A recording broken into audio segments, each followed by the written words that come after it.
पानी के जहाज के जरिए ही यूरोपीय देशों ने दुनिया के तमाम देशों को अपना गुलाम बनाया और बरसों तक राज किया।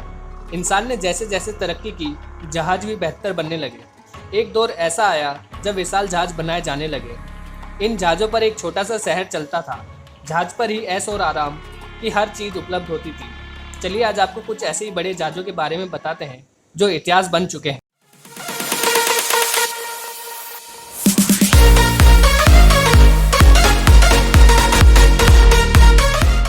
हवाई जहाज का सफ़र आजकल आम हो गया है। इसके मुकाबले पानी के जहाज से सफ़र करने वालों की तादाद कम होगी। आज पानी के जहाज से सफ़र करने का चलन कम हो गया है क्योंकि यह महंगा भी है और इसमें दूरियां तय करने में वक्त भी ज़्यादा लगता है। लेकिन एक दौर ऐसा था जब हवाई जहाज कम थे और लोग पानी के जहाज से लंबी दूरियां तय किया करते थे। इनमें दुनिया भर में सबसे चर्चित नाम है टाइटैनिक। इस पर बनी फिल्म की वजह से आज दुनिया भर में लोग इस शानदार जहाज के बारे में जानते हैं। टाइटैनिक अपनी खूबसूरती, मजबूती और सहूलतों के लिए एक मिसाल था। यह बात तो है कि अपनी मंजिल पर पहुंचने से पहले ही वो हादसे का शिकार हो गया। टाइटैनिक ने अपना सफ़र 1911 में शुरू किया था, लेकिन इस तरह के विशालकाय जहाज बनाने का सिलसिला 19वीं सदी के 5वें दशक से ही शुरू हो गया।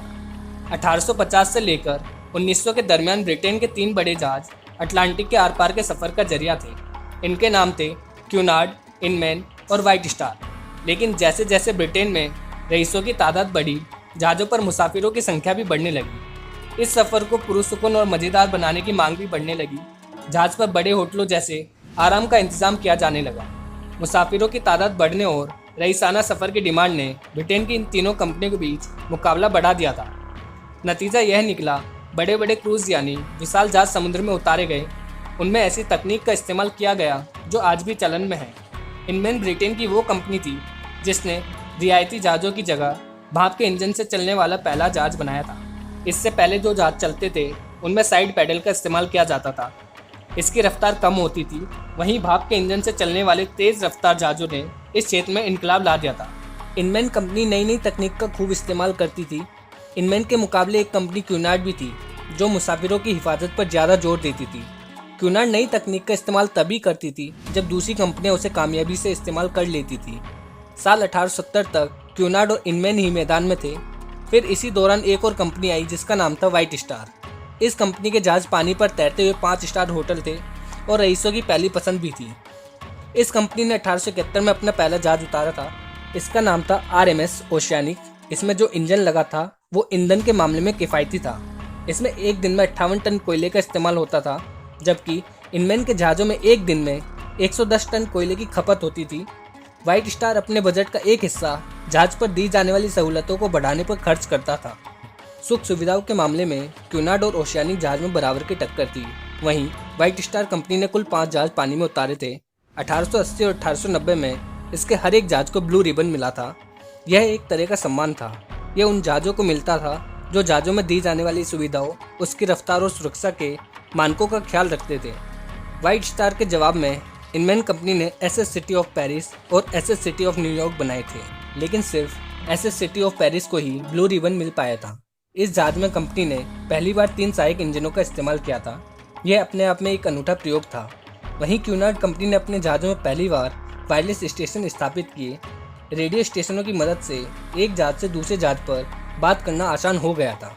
वायरलेस संदेश के जरिए मुसाफिर पोर्ट पर पहुंचने से पहले ही यूरोप में अपना होटल बुक कर सकते थे। मुसाफिरों के लिए यह एक बड़ी राहत की बात थी। 1897 में जर्मनी भी इस रेस में शामिल हुआ। नोर्डाइचर लॉयड कंपनी ने केसर विलियम देर ग्रॉस नाम का जहाज समुद्र में उतारा। यह इतना शानदार जहाज था कि ब्रिटिश कंपनियां इसकी खूबियां देखकर हैरान रह गई। पहली बार में ही इसने ब्लू रिबन सम्मान हासिल कर लिया। इस जहाज पर सबसे पहले फ्री स्टाइल में खाने का ऑर्डर देने और कहीं भी बैठकर खाने का चलन शुरू हुआ। यही चलन हम आज के क्रूज लाइनर्स में देखते हैं। बढ़ते मुकाबले के सामने वाइट स्टार और इनमैन जैसी कंपनियां टिक नहीं पाई और 1901 में ये दोनों कंपनियां बिक गई। इन कंपनियों को अमेरिका के बैंकिंग कारोबारी JP मॉर्गन ने खरीदा। वो जहाज़ों और रेलों की ऐसी बड़ी कंपनी बनाना चाहते थे जो पूरी दुनिया पर राज करे। 20वीं सदी की शुरुआत में तमाम देशों की सरकारों ने भी पानी के विशाल जहाज बनाने में मदद देनी शुरू कर दी। यह जहाज अब किसी भी देश में गुरूर की बात बन गए थे। इसलिए ब्रिटिश सरकार ने क्यूनार्ड कंपनी को 2.5 करोड़ पाउंड से भी ज़्यादा की मदद दी। इसकी बदौलत कंपनी ने अपने 2 जहाज RMS लुसितानिया और RMS मोरितानिया लॉन्च किए। इन दोनों ही जहाज़ों में स्टीम टरबाइन का इस्तेमाल किया गया था। इस वजह से ये दोनों जहाज़ बेहद तेज़ रफ्तार से चला करते थे। वाइट स्टार ने भी एक बार फिर से खुद को मुकाबले में उतारा, नई तकनीक के साथ नए जहाज़ समुद्र में उतारे। पहली बार इस कंपनी ने अपने जहाज़ों में इंडोर स्विमिंग पूल बनाए। इन जहाज़ों पर सफ़र के दौरान लोग घर बैठे अपने रिश्तेदारों और दोस्तों से बात भी कर सकते थे। दोस्तों, इस वीडियो में इतना ही। मिलेंगे नई वीडियो में नए टॉपिक के साथ। जय हिंद।